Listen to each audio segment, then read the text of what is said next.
hasret Yavaşlar el ele. Teşekkür ederim.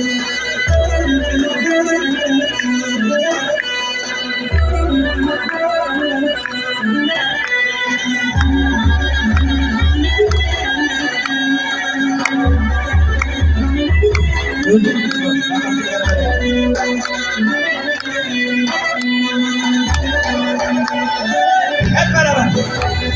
Sonbahar yaylasına, kar beyaz zamanına, buz gibi sularına, hasretim hasret